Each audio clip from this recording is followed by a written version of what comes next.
guys, ito ang aking ihanda, talong na 3 pirasong maliliit. Ayan na.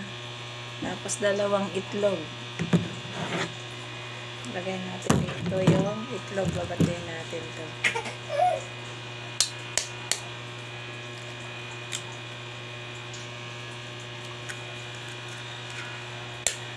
Ayan natin haluin at timplahin. Bukod muna natin yan. Magbabalat muna tayo ng talong.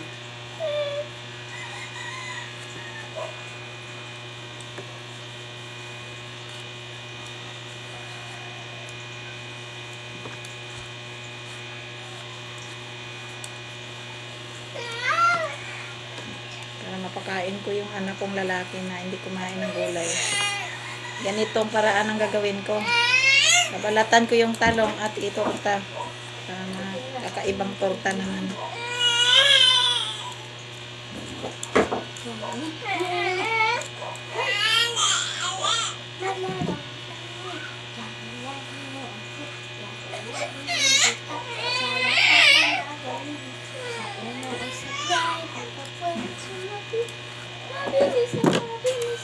Ayan na guys, itutuloy natin ang pagbabalat.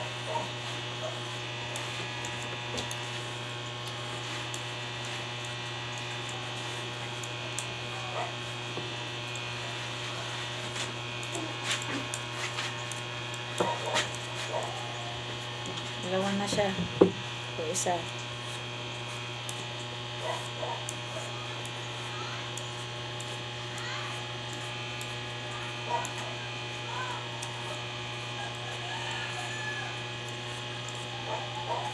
Dapat may peeler kayo guys para maganito. Kaya kaya nyo na may ano ng kutsilyo. Balatan nyo ng ganito. Mas mabidali kasi pag peeler. Tapos ganamitan natin. Ugasan ko pa to guys bago ko ilutuin. Hatiin natin yung talong. Mag-ingat kayo sa paggamit ng kutsilyo ha, masugat kayo. Ganito lang kasi gawa ko. Diba? Divide ko siya sa apat. Kaya hinati-hati ko siya. Buti walang sira yung talong kaya hindi masira yung purma niya. Tapos yung binati kong itlog mamaya, timplahan ko pag isaw-saw ko to siya bago prituhin.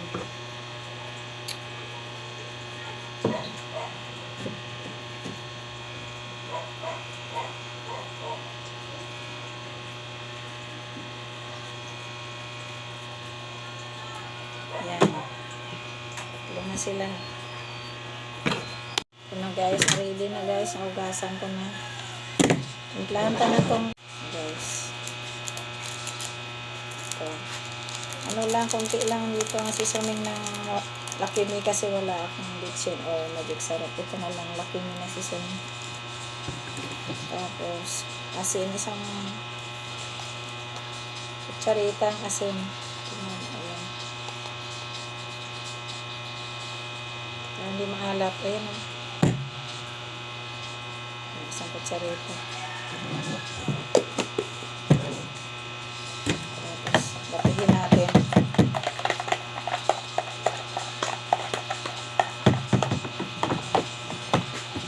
Ilulublob na natin dito at iprito. Ito na guys ang itsura niya. Oh. Iprito natin yan sa mantika, sa may kawali. Mamaya. Press muna natin siya dito. Magpapainit pa ako ng kawali. This video guys, luto na tayo ng talong. Ayan.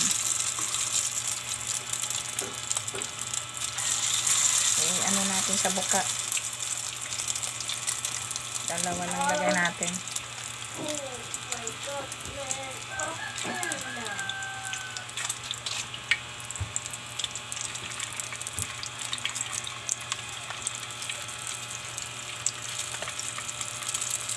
Kakaibang tortang talong ito guys. Sa YouTube ko lang to at TikTok na panood.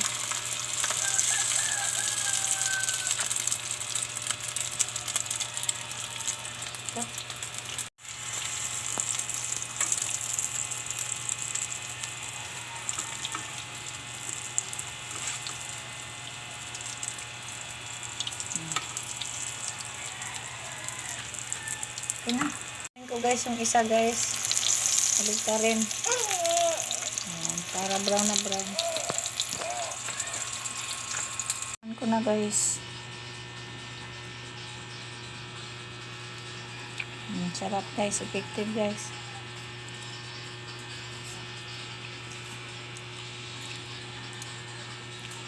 Yummy. Salamat sa panonood.